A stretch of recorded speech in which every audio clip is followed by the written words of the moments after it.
السلام عليكم ورحمة الله وبركاته.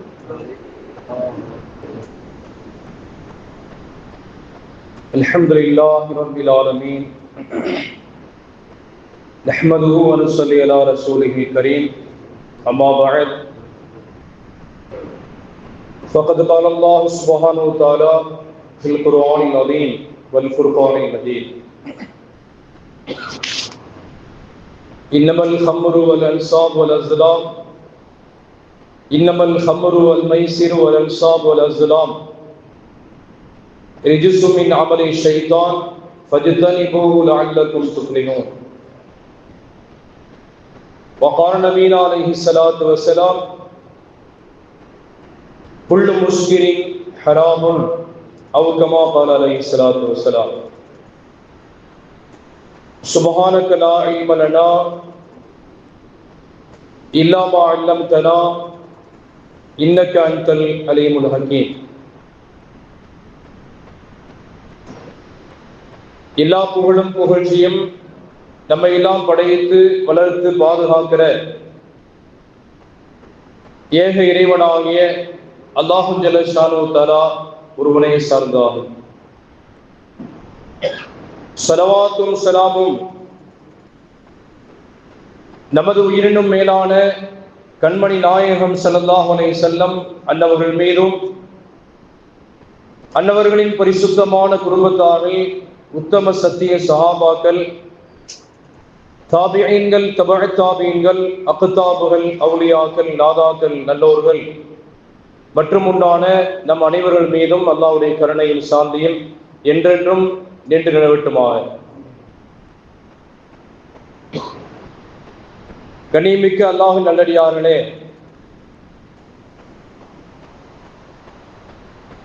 சங்கையான ரஜப் மாதத்தினுடைய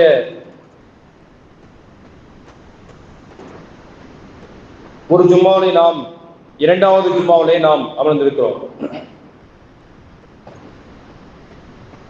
இந்த ரஜப் மாதம் பிறை தென்பட்டு விட்டாலே நபிகள் நாயகம் ஸல்லல்லாஹு அலைஹி வஸல்லம் இந்த மாதத்திற்காக வேண்டி பிரத்யேகமான முறையிலே துஆ செய்திருக்கிறார்கள். அல்லாஹும்ம பாரிக் லனா ஃபீ ரஜப வ ஷஅபான் வ பல்லிக்னா ரமலான். யா அல்லாஹ், இந்த ரஜப் மாதத்திலேயும் இதை தொடர்ந்து வரக்கூடிய ஷஅபான் மாதத்திலேயும் எங்களுடைய ஆயுளிலே, எங்களுடைய நேரங்களிலே, எங்களுடைய உடல் ஆரோக்கியத்திலே, எங்களுடைய இரண பாக்கியத்திலே அனைத்திலையும் ரப்பே நீ பரக்கத்தை தந்தருள்வாயாக என்கிற நல்ல துஆவை செய்திருக்கிறார்கள். வபல்லிக்னா ரமலான். இதை தொடர்ந்து அடுத்து மூன்றாவது மாதமாக வரக்கூடிய ரமலான் மாதத்தை அடைந்து அதிலே முழுமையான முறையில் நல்ல அமல்கள் செய்கிற பாக்கியத்தையும் ரப்பே எங்களுக்கு தந்தருள்வாயாக என்கிற நல்ல துஆக்களை பெருமானார் ஸல்லல்லாஹு அலைஹி வஸல்லம் செய்தது போன்று நாமும் இப்பொழுதெல்லாம் அல்லாஹ்விடத்திலே பிரார்த்தனைக்காக வேண்டி துஆவிற்காக கையேந்தி இருக்கிறோமோ அப்பொழுது இதே துஆவை நாமும் செய்ய கடமைப்பட்டிருக்கிறோம். கண்ணியத்துக்குரிய அல்லாஹ்வின் நல்லடியார்களே, இந்த ரமலான் மாதத்தை எதிர்பார்த்திருக்கிற நாம் அதற்கு முன்னாலே உள்ள ரமலான் மாதத்தை எந்த விதத்திலே நாம் அமல் செய்து அதை கண்ணியப்படுத்த வேண்டும் என்கிற அந்த எண்ண ஓட்டத்தை இப்பொழுதிருந்தே நாம் தயாரித்துக் கொள்ள வேண்டும். பழையன கழிதலும் புதியன புகுதலும் என்கிற ஒரு பழமொழிக்கு ஒப்ப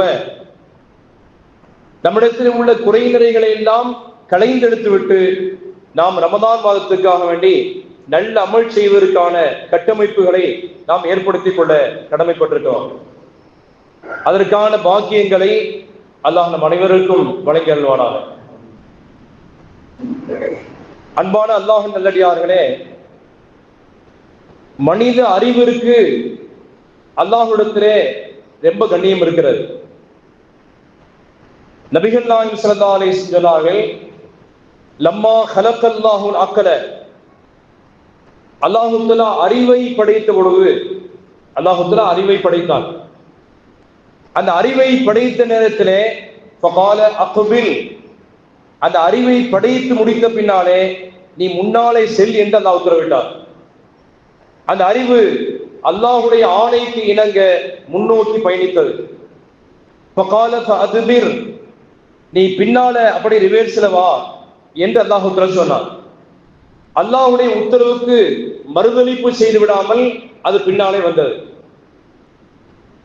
பொதுவாக ஒரு விமானமோ அல்லது ஒரு லாரியோ அல்லது ஒரு 4 வீலரோ ஒரு 2 வீலரோ இப்படி இது போன்ற வாகனங்களை உதிரி பாகங்களை எல்லாம் தயாரித்து அதை முழுமையான முறையிலே பொருத்தி விட்டுட்டு நாம் பார்த்திருக்கிறோம். ரோடுகளிலே அந்த முழு பாடி ஏத்துறதுக்கு முன்னால லாரியெல்லாம் மொட்டையாக அப்படி செல்லுகிற காட்சியை பார்க்கிறோம். காரணம் என்னன்னு சொன்னா அதை ஒரு முறை ட்ரையல் பார்க்கிறது. நம்ம வடிவமைச்சதுக்கு தகுந்தது மாதிரி அந்த வேலை செய்கிறதா, சக்கரம் எல்லாம் சரியாக உருளுகிறதா, ஸ்டேரிங் சரியாக திருப்புகிறதா, பிரேக் ஒழுங்கா பிடிக்குதா, அலாய்மெண்ட் கரெக்டா இருக்கிறதா, அந்த காருடைய டயரும் மிக துல்லியமாக கரெக்டா இருக்கிறதா என்றெல்லாம் பார்க்கிறதுக்காக வேண்டி அதற்கு தனித்தனியான பயிற்சிகளை நாம் தருகிறோம். சாதாரணமாக சில 100 மைல்கள் பயணிப்பதற்காக வேண்டிய வாகனங்களையே இவ்வளவு சோதனைக்கு பின்னாலே தான் அதை நம்ம இயக்குகிறோம். அப்படியானால் மனித படைப்பு என்பது மறுமை வரை பயணிக்கிற முக்கியமான ஒரு செயல்பாடு. மனிதன் இருக்கிறானே, மனிதனிடத்திலே அல்லாஹ்வுத்தாலா வழங்கிய உறுப்புகளிலே ஆக சிறந்த மேன்மையான உறுப்பு எதுன்னு சொன்னால் அது அறிவுதான். அதனால்தான் அல்லாஹ் சுப்ஹானஹு வ தஆலா அந்த அறிவை கொண்டு போய் டாப்ல வச்சிருக்கிறான் தான். மேலிருந்து தான் அதனுடைய இயக்கங்கள் கீழே செலுத்தப்பட வேண்டும் என்பதற்காக வேண்டித்தான். எந்த ஒரு எண்ண அலை ஓட்டங்களாக இருந்தாலும் அடுத்த வினாடிகளிலே சிந்தனை துளிகள் அந்த மூளைக்கு எட்டி அது உத்தரவு போடும், நீ சாப்பிடு. அந்த அறிவு தான் சொல்லுகிறது நீ தூங்கு. அந்த அறிவு தான் சொல்லுகிறது நீ சிறுநீர்களி. அந்த அறிவு தான் சொல்லுகிறது நீ ஆடை உடுத்திக்கொள் என்று மனிதனை நன்மை எது தீமை எது என்று பிரித்தறிவிக்கும்படியான ஒரு அதிகாரியாக மனித மூளை தான் இருக்கிறது. மனித மூளைக்கு ஒரு காலத்திலேயும் நீங்கள் தடை போட்டு விடக்கூடாது, அதற்கு திரையிட்டு விட வேண்டாம் என்று இஸ்லாம் சொல்கிறது. அன்பிற்குரிய அல்லாஹ் நல்லடியார்களே, மனித அறிவையும் மனிதனை பாதுகாப்பதற்கும் இஸ்லாம் ரொம்ப ரொம்ப ரொம்ப இம்பார்ட்டன்ட் முக்கியத்துவம் அளிக்கிறது என்று சொன்னால் மிகையான வார்த்தை அல்ல. எனவேதான் மற்ற படைப்புகளை விட மனிதன் தனித்து நிற்கிறான். மற்ற ஆடு மாடு மிருகங்களை எல்லாம் விட மனிதனுக்கு எதனாலே தனி சிறப்பு இருக்கிறது சொன்னால் இந்த உலகத்திலே அல்லாஹ்வால் படைக்கப்பட்ட ஏனைய எல்லா படைப்புகளை விடவும் மனிதன் தான் மேன்மையானவன். மனிதனுக்காகத்தான் எல்லாத்தையும் அல்லாஹ் படைச்சிருக்கிறான். காரணம் என்ன சொன்னால் மனிதனிடத்தில் இருக்கிற விசேஷமான அறிவு வேற எந்த உயிர் ஜீவராசிகளுக்குமே இல்லை. நம்ம வீட்டிலே வளர்க்கக்கூடிய ஒரு ஆடு மாடு இருக்கிறது அப்படின்னு பிஸ்கெட்டை காட்டினா அது வந்துடும். ஒரு பேப்பர் எடுத்து படினா படிக்காது. மனிதனுக்குத்தான் தெரியும். அது ஒரு நெருப்புல கொண்டு போய் அது நம்ம விரல வச்சா சுடும் என்று நமக்கு தெரியும். கரண்ட் ஷாக் அடிக்கும் என்று நமக்கு தெரியும். அதுல இருந்து தவிந்து கொள்கிறோம். அப்ப நன்மை தீமையை பிரித்தறிவிக்கக்கூடிய அப்படியான அடையாளம் இருக்கிற அந்த அறிவு திறந்திருக்கிற மனித அறிவுக்குத்தான், இந்த 6ஆம் அறிவு படைக்கப்பட்ட மனிதனுக்குத்தான் வழங்கப்பட்டிருக்கிறது. எனவே இந்த அறிவை கொண்டு போய் வீணா அதை பால்படுத்துகிற வகையிலே குப்பையிலே போடக்கூடிய வகையிலே நம்ம செய்யக்கூடாது என்று அல்லாஹ் விரும்புகிறார். எனவேதான் இஸ்லாம் மனித அறிவை பட்டை தீட்டாமல் என்று சொன்னால் மனிதன் சிந்திப்பானையானால் அதன் மூலியமாக மனித உலகிற்கு இந்த புதுமையான உலகிற்கு என்னென்ன விஷயங்கள் எல்லாம் தேவையோ அது அனைத்தையுமே மனிதனுடைய அறிவுகளினாலே கண்டுபிடிக்க இயலும். விமானம் இருக்கிறது. ஒரு காலத்துல பறவையை பார்த்தால் இந்த பறவை 1 கிலோ 2 கிலோ அல்லது 5 கிலோ உள்ள அப்படிப்பட்ட எடை கொண்ட ஒரு பறவையினால் இந்த வானத்துக்கு பூமிக்கு மத்தியிலே பறக்க முடியும் என்று சொன்னால் இது மாதிரியான ஒரு சாதனத்தை தயார் செய்து இந்த அந்தரத்திலே பறக்க வருவதற்கு இயலும் தானே என்று பறவையை கண்டான் விமானம் படைத்தான் என்னொரு ஒரு கவிதை இருக்கிறது. இதெல்லாம் எப்படி சாத்தியமாயிட்டது என்று சொன்னால் மனிதனுக்கு வழங்கப்பட்ட அறிவை கொண்டு அவன் யோசித்தான். நம்ம புதுமையாக என்ன செய்யலாம், மனித பயன்பாட்டிற்காக வேண்டி நம்ம என்ன செய்யலாம். ஒரு 10 பேர் இருந்தா மைக் இல்லாம பேசிடலாம். இதே ஒரு பெரிய 100 பேராக இருக்கிறார்கள், 1000 நபர்கள் உட்கார்ந்து இருக்கிறாங்க. நம்ம சொல்லக்கூடிய இந்த சப்தத்தை அவ்வளவு தூரம் மக்களுக்கு கேட்க வேண்டுமேயானால் இந்த சப்தத்தை மட்டும் கடத்தக்கூடிய ஒரு பொருள் தேவை என்று மனிதன் சிந்தித்தார். எனவேதான் அதனுடைய பின்விளைவாகத்தான் இந்த மைக்கு போன்ற இந்த ஒளிபெருக்கி சாதனங்கள் எல்லாம் கண்டுபிடிக்கப்பட்டிருக்கிறது. அப்ப மனிதனுடைய அறிவை பற்றி அல்லாஹு தஆலா மழுங்கடிக்கக்கூடிய எந்த ஒரு காரியத்திலையுமே அறிவை கொண்டு போய் நீ குப்பையில போடுறது மாதிரி போடுறாங்க.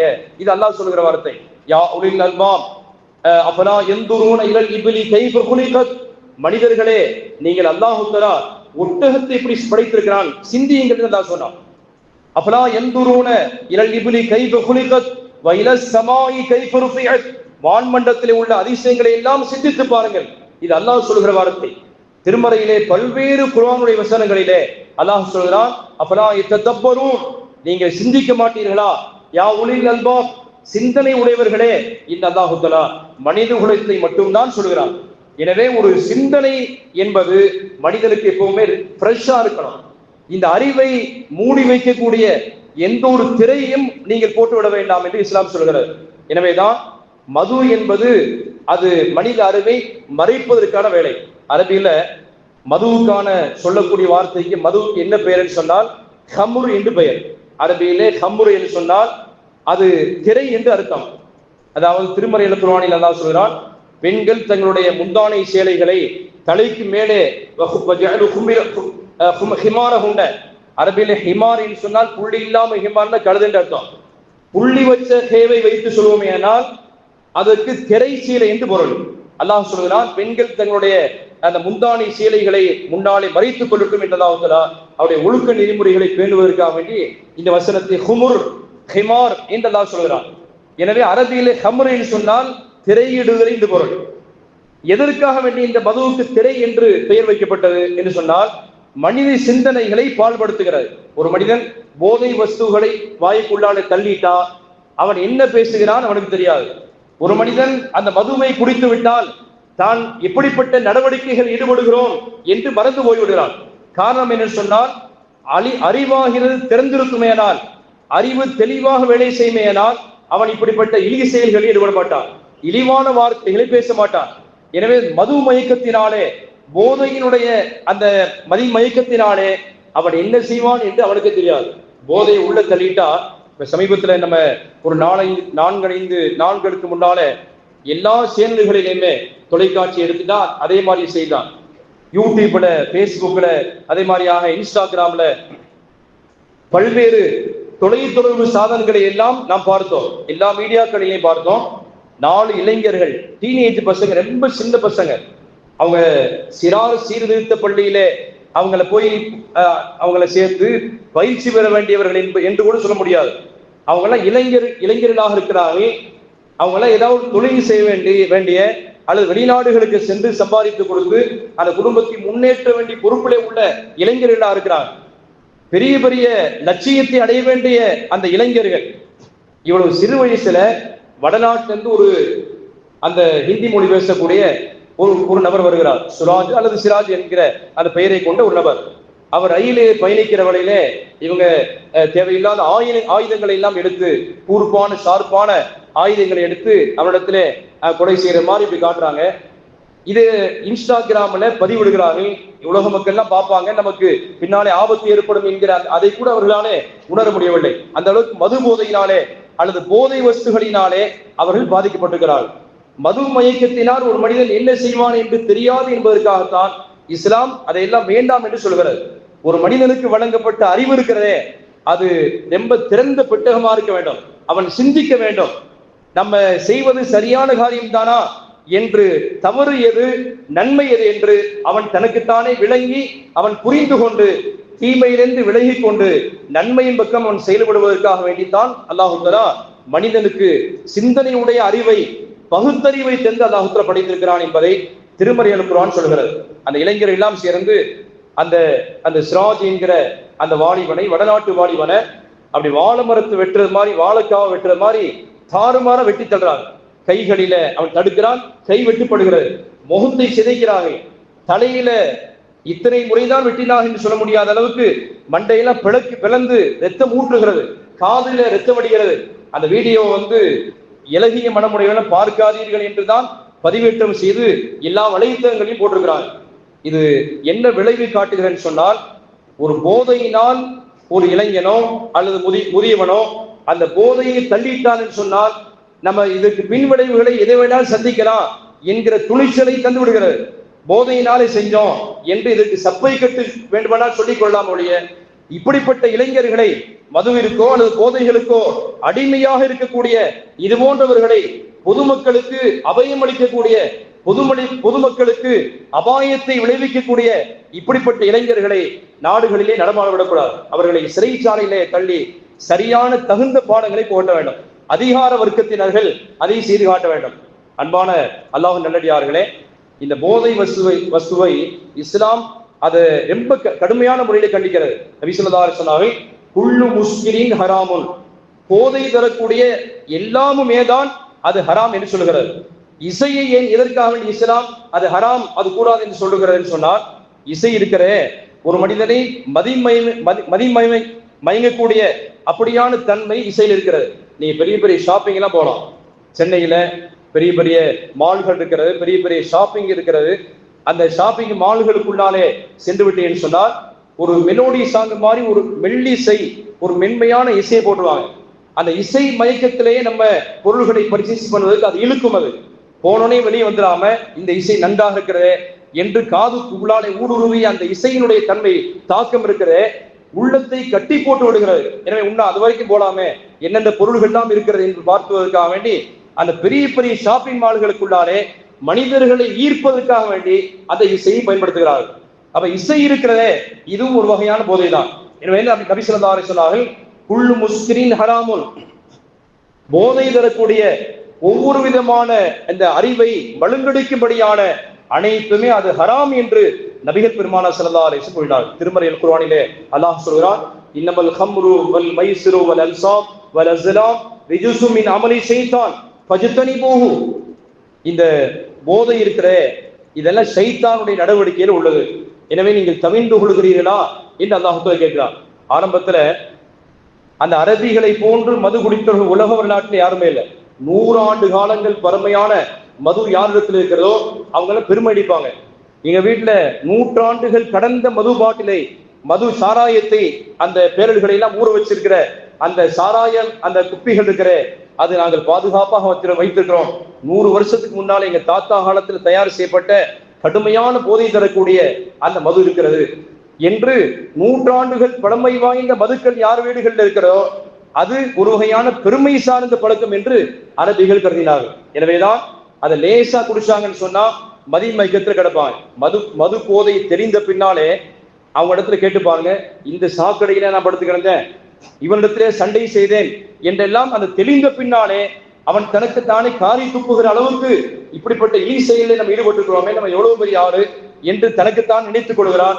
ஆனாலும் என்ன செய்வது, ஏதாவது ஒரு பார்ட்டி அப்படி எல்லாம் போயிட்டாங்கன்னு சொன்னா அந்த போதை வராத அளவுக்கு லேசா குடிக்கலாம் என்று குடிக்க ஆரம்பித்து கடைசியாக போதையிலே விழுந்து பல்வேறு குடும்பங்கள் தாலி அறுப்பதற்கு இந்த போதை தான் காரணமாக இருக்கிறது. நிறைய பெண்கள் நாடுகளிலே விதவையாக இருப்பதற்கும் நிறைய குடும்பங்கள் நாசமடைந்து போனதற்கும் காரணமே இந்த மதுவும் அது சார்ந்த போதை பழக்க வழக்கங்கள் தான் என்பதிலே எவ்விதமான சந்தேகமில்லை. அதாவது எல்லா நாடுகளிலுமே அதை தடை செய்ய வேண்டிய பொறுப்பிலே உள்ள அரசாங்கமே அந்த மதுக்கடைகளை எல்லாம் திறந்து வச்சுக்கிட்டு அதுக்கு பின்னாலே பள்ளிக்கூடத்துடைய மாணவ மாணவிகள் எல்லாம் மதுவை ஒழிப்போம் என்று இப்படி சொன்னால் இது லாஜிக்கு பொருத்தமே இல்லை. நீங்கள் பள்ளிக்கூட மாணவிகளை எல்லாம் கட்டுக்கோப்பாக தெருக்களிலே மது ஒழிப்பு பதாகைகளை ஏந்தி கொண்டு வந்து மதுவை நிப்பாட்டப்பட வேண்டும், நிறுத்த வேண்டும் என்று வாய்கிலே கத்திட்டால் மட்டும் போதாது. ஒரு பக்கத்துல தூங்கி கொண்டிருக்கிற பிள்ளையை, குழந்தைய லேச நறுக்கு என்று கிள்ளி வைத்து விட்டு மறுபடியும் அது அழுகிற வேளையிலே திரும்ப ஆட்டுவது மாதிரிதான் இது. அதாவது ஒழிக்க வேண்டிய அதிகார வர்க்கத்தினரே அந்த கடைகளை எல்லாம் திறந்து வைத்துக் கொண்டு அல்லது மது பழக்கங்கள் போதை பழக்கங்களை எல்லாம் ஊர்களிலே நாடுகளில் நடமாட விட்டுட்டு திரும்ப போதை ஒழிக்கப்பட வேண்டும் என்று பேசுகிறதுக்கிற இது எதிர்மறையான விஷயமா இருக்கிறது என்பதை நாம் புரிந்து கொள்ள வேண்டும். திருமறை அனுப்புறோம் இந்த மதுவை பற்றி 3 கட்டங்களாக அதை ஒழித்து காட்டியது. ஆரம்பத்தில் சஹாபாக்களுக்கு அல்லாஹ் தஆலா மக்கமா நகரத்தில் இருக்கிற வேளையிலே எந்த விதமான கடமைகளை அல்லாஹ் தரவே இல்லை. தொழுகை மக்காவிலே கடமையானதல்ல, மக்காவிலே மேராஜில் கடமையாக ஆக்கப்பட்டாலும் தொழுகை என்பது மதீனாவில் இருந்துதான் பள்ளிவாசல் கட்டப்பட்டு அங்கேதான் முதல்ல ஜும்மாவை கடமையாக்கப்பட்டது என்பதை பார்க்கிறோம். ஜகாத் மக்காவிலே கடமையாக்கப்பட்டதல்ல. ஹஜ் என்பதும் பெரும்பாலான மக்காவில் இருக்கிற வேளையிலே அது கடமையாக்கப்பட்டதல்ல. மாறாக இந்த தீமைகள் எல்லாம் அகற்றப்பட்ட பின்னாலே மதுவுக்கு அடிமையாக அவர்கள் இருந்தார்கள். அந்த அன்றைய குறைஷிகள், அரபிகள் இருந்தார்கள். பெண் குழந்தை பிறந்தால் உயிரோடு பிதைக்கிற கலாச்சாரத்தில் இருந்தார்கள். திருடுவார்கள், பொய் சொல்வார்கள், கொலை செய்வதற்கு அஞ்சவே மாட்டார்கள். இது போன்ற தீமைகள் எல்லாம் களைந்தெடுக்கிற பணியிலே தான் எம்பெருமான ஸல்லல்லாஹு அலைஹி வஸல்லம் மக்காவிலே உள்ள 13 ஆண்டு காலங்களை பயன்படுத்தினார்கள். அதுக்கு பின்னாலே தீமைகள் களையப்பட்ட பின்னாலே தான் மதீனாவுடைய வாழ்க்கையிலே இப்ப இந்த தீமைகளும் இல்லாமல் இருக்கிறார்கள். எனவே இவர்களுக்கு தொழுகை கடமையாக்கப்பட்டால் பிறகு அதை பிடித்துக்கிடுவாங்க, அதை ஒழுங்குற செய்வார்கள் என்று மார்க்கம் கடமைகள் அனைத்தும் மதீனாவிலே வைத்திருந்தது என்று பார்க்கிறோம். ஆனால் கூட மதீனா வந்த பின்னாலே கூட சில சஹாபாக்கள் மதுவினால் பாதிக்கப்பட்டிருந்தார்கள். அப்ப அல்லாஹ் தஆலா இதனுடைய தீமைகளை பற்றி உணர்ந்து அல்லாஹ் படிப்படியாக அதை ஹராமா ஆக்கினான். ஆரம்பத்துல சஹாபாக்களுக்கு சொன்னார், வலா தக்ரபு ஸலாத்த வ அன்தும் சுகாரா, நீங்கள் போதையாக இருக்கிற வேளையிலே தயவு செய்து தொழுகைக்கு வர வேண்டாம். அப்ப சஹாபாக்கள் யோசிக்கிறாங்க, அல்லாஹ் தஆலா குர்ஆன்ல சொல்லிட்டான் போதை நீங்க உள்ள தள்ளிட்டு தொழுகைக்கு வர வேண்டாம்னு சொன்னால் அல்லாஹ் விருப்பம் இல்லாத ஒரு காரியத்தை செய்ய வேண்டாம் என்று சஹாபாக்களில் சிலர்கள் தவிந்து கொண்டார்கள். சிலர்கள் இப்படி யோசித்தார்கள், அதாவது போதையோடு சென்று நீங்க தொழுக வேண்டாம் என்று அல்லாஹ் சொன்னான். இஷாவுக்கு பின்னாடி நம்ம மது குடிச்சிட்டோம்னு சொன்னா அதிகாலை ஃபஜ்ருடைய நேரத்துக்கு முன்னாலேயே போதை தெளிவாயிரும். அதனால அந்த நேரம் நல்ல நீண்ட நேரமா இருக்கிறது என்று இன்னும் சில சஹாபாக்கள் போதைகளை இஷாவுக்கு பின்னாடி அந்த இரவு நேரத்துடைய கடைசி தொழுகைக்கு பின்னாடி மது குடித்தார்கள். இரண்டாவது கட்டமா அல்லாஹ் தஆலா அந்த போதையை பற்றி அல்லாஹ் சொன்னான், இன்னமல் ஹம்ரு, அந்த போதையிலையும் வஃபீஹிமா இஸ்முன் கபீருன் வ மனாஃபிஉ லின்னாசி, இந்த மது போதையிலையும் அதே போன்று சீட்டாட்டம் இருக்கிற இந்த விளையாட்டிலையும் ஒரு சில லேசான சில உங்களுக்கு நன்மை இருந்தால் கூட அதிலே உள்ள தீமை தான், பாதிப்பு தான் அதிகம் என்றதாக இரண்டாவது தடவை வசனத்தை இருக்கிறார். போதையினால் எப்படி மனிதனுக்கு நன்மை அப்படின்னு சொன்னா அதை சில நன்மையான காரியங்களுக்கு பயன்படுத்த முடியும். உதாரணமாக ஒரு மனிதன் ஆபரேஷன் செய்யப்படுகிறான், ஒரு வயிற்றை கிழிச்சு அல்லது இருதய ஆபரேஷன் செய்யறது மாதிரியாக பெரிய பெரிய அறுவை சிகிச்சைகளுக்காக வேண்டி அந்த பேஷண்ட் இருக்கிறாரே அவருக்கு போதை குளோரோஃபார்ம் என்று சொல்லக்கூடிய அந்த போதை மயக்கத்திலே தான் அவரை வந்து அறுவை சிகிச்சை செய்ய முடியும். உட்கார வச்சு அப்படியே கிழிச்சா அதுக்கு ஓட்ட முடிச்சிருவாங்க, நீ உட்காருங்க என்று நெஞ்சிலிருந்து அவர் வயிற்று வரை கிழிச்சாங்கன்னா இனிமேல் இந்த மருத்துவமனைக்கு வர மாட்டேன்னு போயிடுவாங்க. அப்ப அவர் மயக்க நிலையிலே கொண்டு வருவதற்காக வேண்டி நாகரிகமான வழிகளிலே அந்த போதை ஊட்டப்பட்ட நிலையிலே ஒரு மனிதன் அவன் அறுவை சிகிச்சை செய்யப்படுவானேயானால் திருமறையில் குர்ஆன் சொல்லுகிற நன்மை என்பது இதுதான். ஒரு மனிதனுடைய அந்த போதை ஊட்டப்பட்ட நிலையிலே சில நன்மைகள் இருக்கிறது என்று அல்லாஹ் தஆலா சொன்னானே, இது ஒரு பேஷண்ட்டை ஹேண்டில் பண்றதுக்காக வேண்டி பயன்படுத்தக்கூடிய அந்த அளவிலே வைத்துக் கொள்ள வேண்டும். எத்தனை டோஸ் கொடுத்தா அவர் எவ்வளவு நேரம் மயங்குவார் என்று அந்த போதை தருகிற அந்த டாக்டர் அந்த மருத்துவருக்கு தான் தெரியும். இந்த நன்மையை தவிர்த்து வேற அதிலே நன்மைகள் அறவே இல்லை என்பதாக திருமறையில் குர்ஆன் சொல்கிறது. எனவே வஃபீஹிமா இஸ்முன் கபீருன் வ மனாஃபிஉ லின்னாசி, இதிலே தீமைகள் தான் ஜாஸ்தி, நன்மைகள் குறைவாக இருக்கிறது என்பதாக அல்லாஹ் தஆலா சொன்னார். முன்னாலே வாழ்ந்த காலத்துல உக்பத் இப்னு நாஃபி அப்படின்னு ஒரு தாபி ஒருத்தர் இருந்தார், இறைநேசர் ஒருத்தர் இருந்தார். சஹாபாக்களை பார்த்த ஒரு பெருமகனார். அவங்க பல்வேறு நாடுகளுக்கு சென்று இந்த மார்க்கத்தை போதிப்பதற்காக பல்வேறு பாலைவன பகுதியிலே புறப்பட்டு சென்றார். அப்படி அவர்கள் உக்பத் இப்னு நாஃபி ரலியல்லாஹு தஆலா செல்லுகிற வேளையிலே ஒரு கட்டத்தில் அவருடைய கால்களிலே ஒரு சின்ன புண்ணு ஏற்பட்டு, ஒரு சுகர் பேஷண்டா இருந்தா புண் ஏற்பட்டு அதில் புறையோடி போகிறது அல்லவா, இதே மாதிரி உக்பத் இப்னு நாஃபி ரலியல்லாஹு அவர்கள் நீண்ட பயணத்துக்கு பின்னாலே கால்கள் புறையோடி போய் அவருடைய காலில் வீங்கி அழுகிற கண்டிஷனுக்கு வந்துருச்சு. அப்ப அங்கே உள்ள ஒரு கவர்னர் ஒருத்தர் சொன்னார், இவர் முக்கியமான ஒரு அறிஞரவர் என்று சொல்லி அவருக்கு வேண்டிய சிகிச்சை எல்லாம் தருவதற்காக நீங்கள் வந்திருக்கிற இந்த பகுதியிலே தங்கி உங்களுக்கு வேண்டிய அனைத்து சிகிச்சைகளையும் நான் தருகிறேன் என்று அந்த தேசத்தை ஆண்டு கொண்டிருந்த முக்கியமான கவர்னர் ஒருத்தர் அந்த உக்பத் இப்னு நாஃபி ரலியல்லாஹு அவர்களை அங்கேயே தங்க வைத்து இப்ப மருத்துவர்கள் ஆய்வு செஞ்சு பார்த்த பின்னால சொன்னாங்க, கால் வந்து கீழே இருந்து முழங்கால் வரைக்கும் அது புறையோடு போய்விட்டது, எனவே அதை அகற்றியாக வேண்டும். நீங்க ஒண்ணு செய்யுங்க, உங்களை அந்த காலை நாங்க எடுக்கிற வேளையிலே அகற்றுகிற வேளையிலே உங்களுக்கு லேசா கொஞ்சோண்டு மதுவை தருகிறோம், மது போதையிலே நீங்கள் இருக்கிற வேளையிலே வழி தெரியாம அந்த போதையை உள்ள அந்த காலை எடுத்து விடுகிறோம், புறையோடி போய்விட்டு அந்த காலை நீக்குகிறோம் என்று சொன்ன பொழுது உக்பத் இப்னு நாஃபி ரலியல்லாஹு சொன்னாங்க, இல்ல முடியாது, என் வாழ்நாளிலே நான் மதுவை இப்பொழுதும் தொட்டதில்லை, இந்த நேரத்தில் கூட நான் அதை பயன்படுத்த மாட்டேன், இந்த வாய் வழியாக ஒரு மிடரு அந்த மதுவை கூட நான் குடிக்க மாட்டேன், அல்லாஹ்வை சந்திப்பது வரைக்கும் இது சத்தியம் என்று சொல்லி முடித்தார்கள். கடைசியாக வேண்டுமானால் நான் தொழுகையிலே தக்பீர்கள் இண்டு கொள்கிறேன், என்னுடைய காலை அகற்றுங்கண்டாங்க. அதே மாதிரி ஒரு செஞ்சுட்டு அவர் இறைபக்தியோடு தக்குவாவோடு தக்பீர் கட்டி தொழுகை நின்றார்கள். தொழுகையில் நிற்கிற பொழுது அந்த காலை அப்படியே அறுத்து எடுத்தாங்க. அவர் வழி தெரியாமலே அவ்வளவு பெரிய உன்னதமான உயர்நிலையை அடைந்த விலாயத்தை பெற்ற ஒரு மிகச்சிறந்த மகானாக உக்பத் இப்னு நாஃபி ரலியல்லாஹு இருந்தார்கள். காலை அகற்றப்பட்டு அவருடைய கையில வைக்கப்பட்டது. இந்த காலை வச்சுதான் எத்தனை பள்ளிவாசலுக்கு நான் நடந்திருப்பேன், எத்தனை ஜும்மா தொழுகைக்காக நடந்திருப்பேன், எத்தனை முறை இந்த கால்கள் அல்லாஹ்வுடைய அந்த காபாவை தவாப் சுத்தி இருக்கும், இந்த கால்களை வைத்து எத்தனை நன்மை தருகிற இடங்களுக்கெல்லாம் சென்றிருப்பேன் என்று தன்னுடைய காலை பார்த்து பேசினார். அந்த காலை பார்த்து பேசினாங்க, வல்லதி ஹமலனி இலைக்க, எந்த அல்லாஹ் எனது அருமை காலே, எந்த ரப்பு இந்த அல்லாஹ் இந்த முழு உடலையும் உன் மீது சுமத்தினானோ அப்படிப்பட்ட அல்லாஹ் மீது சத்தியமிட்டு சொல்கிறேன், மா மஷீது பிக இலா ஹராமின் கத்து, உன்னை வைத்துக் கொண்டு ஒரு நாள் கூட ஒரு நேரம் கூட நான் ஹராமின் பக்கம் நடந்ததில்லை என்று அந்த உக்பத் இப்னு நாஃபி ரலியல்லாஹு சொன்னாங்க என்று வரலாற்றிலே பார்க்கிறோம். போதை கொஞ்சோண்டு குடிச்சுக்கங்க, அதுக்கு பின்னாலே காலை அறுக்கிறோம் என்று சொன்னதுக்கு அறவே வேண்டாம் என்று மறுத்து விட்டாங்க என்பதை நாம் ஹதீஸ்களை பார்த்து பிரமிக்கிறோம், ஆச்சரியப்படுகிறோம். அப்ப ஒரு மனிதனுடைய லட்சியத்தை உயர்பாதை அடைவதற்கு இந்த போதை மகத்தான மிகப்பெரிய தடைக்கல்லாக இருக்கிறது என்பதிலே எவ்விதமான சந்தேகம் இல்லை. இரண்டாம் கட்டமாக இந்த உக்பத் இப்னு நாஃபி ரலியல்லாஹு வரலாற்றிலே கூட எழுதுறாங்க, ஒரு மனிதனுடைய பேர் பார்ட்ஸ் இருக்கிற ஒரு இறந்து விட்ட ஒரு நபருடைய பேர் பார்ட்ஸ் இறந்து போய் விட்ட பின்னாலே அவருடைய சிதிலமடைந்த பாகங்கள் கிடைக்குமேனால் அதையும் வீட்டில் வச்சுக்கிற கூடாது. ஒரு பல் இருக்கிற உதாரணமாக இறந்துட்டாரு, அந்த ஜனாசா இறந்து அடக்கம் செய்யப்பட்டு விட்டதுன்னு சொன்னால் அவங்க இறந்த பின்னாடி ஏதோ விரல் துண்டோ அல்லது ஒரு பல்லோ இங்கே மிஸ்ஸிங் ஆகி போய் இங்கே இருக்கிறேன்னு சொன்னால் அதை நம்ம டப்பால் போட்டு வச்சுக்கிற கூடாது. இறந்து விட்ட மையத்தினுடைய பொருள்கள் மீண்டும் அங்கு கபரில் அடக்கம் செய்யப்பட வேண்டும். அதுக்கு தனியா அல்லாஹ்விடத்திலே நன்மையோ அல்லது விசாரணையோ இருக்கிறது என்பதிலே எவ்விதமான சந்தேகம் இல்லை. எனவே இறந்து விட்ட ஒரு மனிதனுடைய பேர்பாட்சுகளை நாம் இங்கே தரிபடித்து வைத்துக் கொள்வது என்பது சில உடல்களை தவிர, அல்லாஹ் தஆலா ஃபிரௌனுடைய உடலை சொல்லுகிற வேளையிலே ஃபல்யௌம நுனஜ்ஜீக பிபதனிக லிதகூன லிமன் கல்ஃபக ஆயத்தன், ஃபிரௌனே உன் உடலை கியாமத்து நாள் வரை பின்னால் வரக்கூடிய மக்கள் எல்லாம் பார்த்து படிப்படை பெறுவதற்காக நாம் அதை பேழைகளில் வைத்து பாதுகாப்போம் என்று அல்லாஹ் சொல்கிறார். இதை தவிர்த்து மற்ற இறந்து விட்ட பின்னாலே உள்ள அந்த ஜனாசாவினுடைய அனைத்து உறுப்புகளுமே அது கபரில் அடக்கம் செய்யப்பட வேண்டும் என்பதையும் இந்த வரலாற்றின் சம்பவத்தின் மூலியமாக முஹத்திஸீன்கள் நமக்கு விரிவுரை தருகிற காட்சியை நாம் பார்க்கிறோம்.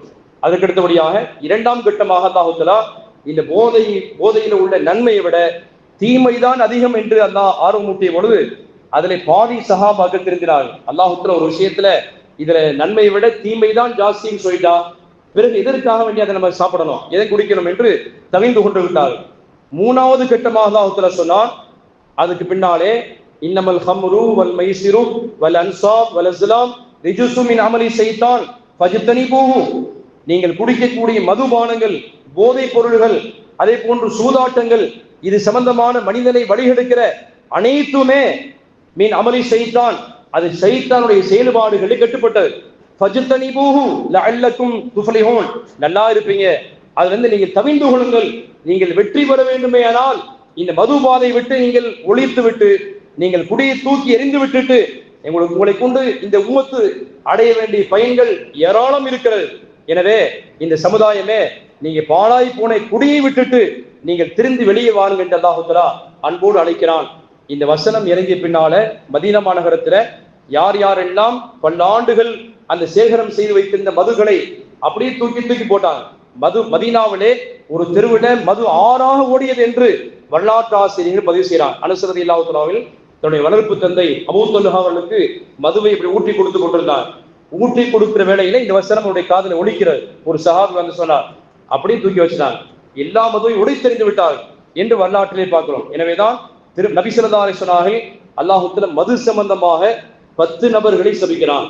லஅனல்லாஹு ஷாரிபல் கமர், யார் மதுவை குடிக்கிறானோ அவனுக்கு அல்லாஹ்வுடைய சாபம் உண்டாகட்டும், யார் மதுவை தயாரிக்கிறானோ அவனுக்கு அல்லாஹ்வுடைய சாபம் உண்டாகட்டும், மதுவை யார் தொழிலாக செய்கிறானோ அவனுக்கு அந்த சாபம் அல்லாஹ்வுடைய சாபம் ஏற்படட்டும், மதுவை ஒரு இடத்துல வாங்கிட்டு அதை சுமந்து பிறகு கொண்டு போய் கொடுக்கிறானே அவன் மீதும் அல்லாஹ்வுடைய சாபம் ஏற்படட்டும், இந்த பொருளை இங்கிருந்து இடம் நவர்த்தி வேறொரு இடத்துக்கு கொண்டு போறாங்களோ அவர்கள் அனைவருக்கும் அல்லாஹ்வுடைய சாபம் என்று இது மாதிரியாக தயாரிப்பவர்கள், குடிப்பவர்கள், இதனை தொழில் செய்பவர்கள் அனைவருக்கும் அல்லாஹ்வுடைய சாபம் என்று ரசூல் ஸல்லல்லாஹு அலைஹி வஸல்லம் எச்சரிக்கிறார்கள். எனவே மூமினான மக்கள் இந்த தீய பழக்கத்தை விட்டுட்டு நம்ம கண்ணெதிரே பார்க்கிறோம், நிறைய மனைவிமார்கள் விதவைகளாக, இளம் விதவைகளாக இருப்பதற்கும் பிள்ளைகள் எல்லாம் தருதலையாக போய்விட்டதற்கு பின்னணியிலே இந்த மதுவினால் வந்த தீங்குதான் என்று சொன்னால் மிகையான வார்த்தை அல்ல. அல்லாஹ் சுப்ஹானஹு வ தஆலா மதுவில்லா உலகத்தை அமைத்து உலக மக்களுக்கெல்லாம் நிம்மதியான வாழ்வையும் பாதுகாப்பான வாழ்வையும் அல்லாஹ் வழங்கி அல்வானாக. வாஹிதுன் அல்ஹம்துலில்லாஹி ரப்பில் ஆலமீன்.